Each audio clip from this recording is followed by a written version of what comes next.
adanya pemberian kuasa dari Bapak Ibtu Rudiana kepada Perhati. Yang kedua adalah somasi terbuka untuk Dede Riswanto, Dedi Mulyadi, dan Liga Akbar. Kenapa kami sampaikan somasi terbuka?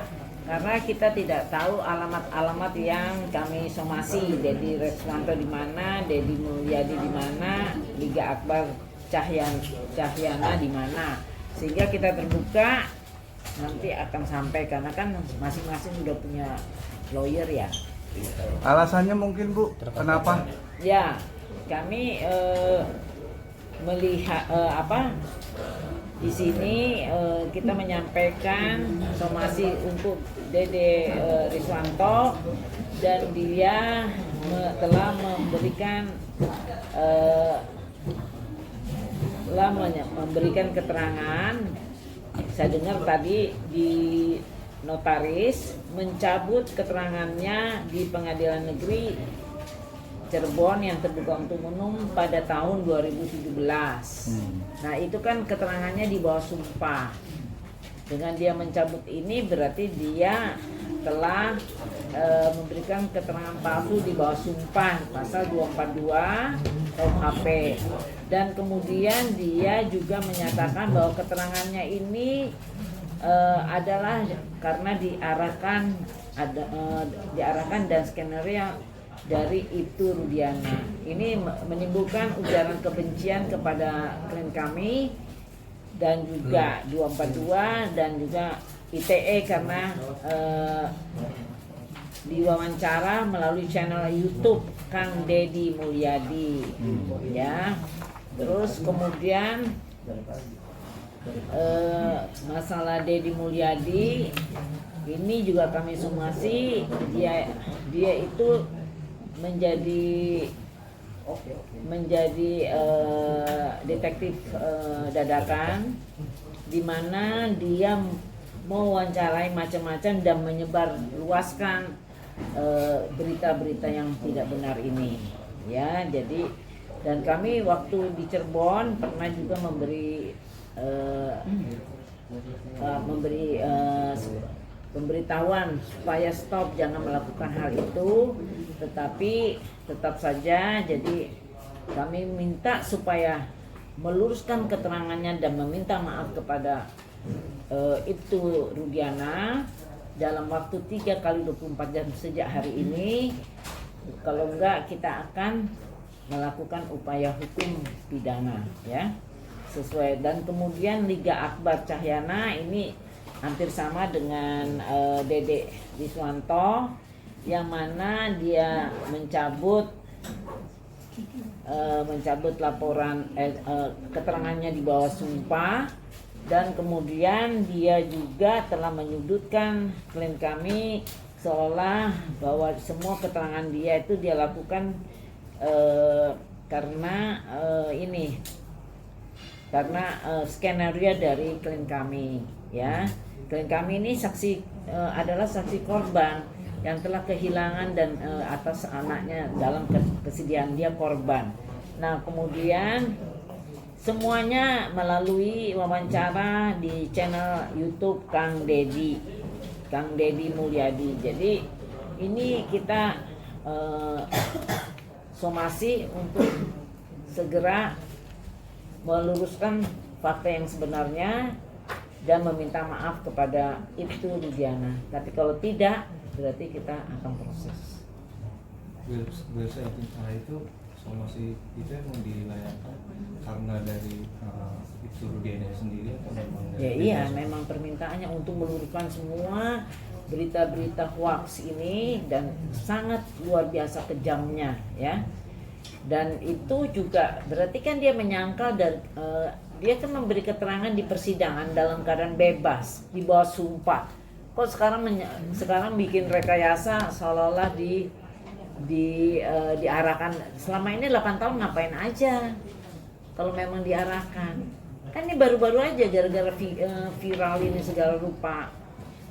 Ya, jadi kalau memang itu waktu dia di persidangan dia sudah bilang dong orang terdakwa itu mencabut, ada 3 orang mencabut keterangannya di BAP itu, ya kan? Terdakwa loh, apalagi cuma saksi.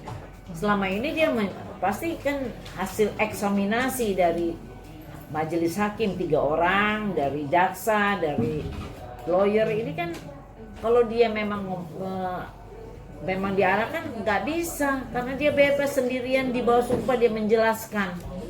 Dan sudah 8 tahun tiba-tiba nongol nih karena ada viral begini. Jadi dan itu tinggal pembuktian aja. Kalau kita laporan polisi kan tinggal pembuktian aja. Di mana pengarahannya? Karena dia di BAP bukan di Polres Cirebon, tetapi kan sudah pendalamannya di Polda Jabar. Itu tuh pangkatnya kan nggak tinggi, ya. Kalau di Polda Jabar tuh pangkatnya di Reskrimumnya Kombes. Jauh, mana bisa dia cawe-cawe, gitu loh. Semua kewenangannya di Polda Jabar, gitu. Ya, jadi itulah yang jadi kita bilang ini kalau mau bikin hoax atau mau bohong-bohong, ada agak sedikit itulah tahu kebenarannya gimana sih, agak sedikit pinter lah. Bu Elsa, tapi kalau dari keterangan dari Kang Deddy Mulyadi terus juga kuasa hukum terpidana, dia itu sangat menyayangkan bahwa Ibtu Rudiana itu tidak memberi klarifikasi atau membuat statement gitu. Mungkin seperti apa sih mungkin dari kuasa hukum gitu? Kang Deddy itu harus mengerti bahwa Ibtu Rudiana itu adalah seorang polisi aktif yang ada hierarkinya, dan artinya untuk bicara ke luar instruksinya adalah humas, bukannya dia nggak bisa bebas seperti kita ini. Nah, tetapi karena sudah luar biasa pemberitaan yang hoax dan menimbulkan ujaran kebencian kepada dirinya dan keluarganya, udah makin sedih, makin terpuruk nih jadinya, sehingga dia minta izin untuk menunjuk lawyer. Nah, itulah kami membantu kasihan, kan dia akan mencari keadilan dan kebenaran, dan dia berjuang untuk itu. Coba kalau misalnya bukan Ibtu Rudiana, korban pembunuhan sudah dikubur, kalau bukan siapa-siapa, nggak ngerti apa-apa, mungkin kasus ini tertutup, tinggal di neraka aja nanti peradilannya. Tapi karena dia polisi, dia punya insting polisinya, keahlian ini, bahwa ini aneh, dan itu akhirnya terbuka. Dan 8 orang ini mau senang atau tidak senang, atau mau benar atau tidak benar, itu sudah melalui eksaminasi yang sangat detail.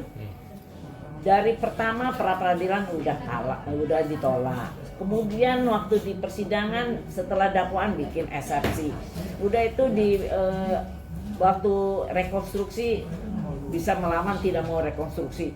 Berarti kan mereka ini orang-orang yang kuat, berani, tidak dalam tekanan, ya kan? Buktinya dia berani melawan, saya tidak mau rekonstruksi.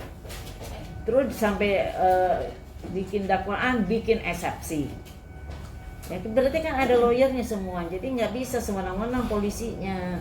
Terus kemudian waktu pemeriksaan dia cabut BAP, kan berarti bebas dong. Apalagi saksi Lingga Akbar dan saksi Dede Riswanto, terdakwa aja bisa cabut BAP. Memang BAP itu bukan sebagai barang bukti, itu hanya sebagai pengantar. Dan keterangan yang benar adalah keterangan di persidangan. Jadi keterangan Liga Akbar dan keterangan Dede Riswanto adalah di persidangan di bawah sumpah. Sekarang dia cabut tuh, saya nggak ngerti cara berpikirnya. Dan dia berani mati, saya bilang. Bu Elsa, ini soal itu Rudiana ini yang sempat dikaitkan dengan Badan Narkoba, nih tanggapannya. Nah, itulah yang kita luruskan. Dikaitkan apa? Emangnya dia kena apa? Karena kan pada saat itu ada kasus penangkapan narkoba besar tuh, sempat seperti itu dan dikaitkan seperti itu. Nah, tanggapannya Bu Elsa sendiri seperti apa? Ya kan nggak ada kasusnya. Itu kan berita dari TikTok, berita dari hoax itu. karena dikaitkan dulu dia sebagai kayak kasat, bukan kasat ya, dia pangkatnya cuman itu kok bagian narkoba lah. Tapi bukan kasat ya, pangkatnya kan masih sekarang aja baru itu gitu. Nopisnya gimana nih terhadap, kan ada anggapan seperti itu, apa nantinya akan melakukan tindakan hukum gitu, artinya Kalau orang yang bikin hoax soalnya ini kan kita sudah somasi 3-3, kita udah bikin pointers pihak-pihak yang akan kita proses ya. Karena itu kita harus ngumpulin dulu bukti-bukti mereka melakukan apa, tinggal kita lancarkan nanti. Kita somasi, kalau enggak kan memang perkat Kapolri, kalau dia melakukan medsos, melalui ITE, kita harus mensomasi dulu. Mensomasi, kalau menyatakan maaf ya udah selesai urusannya ya. Kalau kita masih mau maafkan.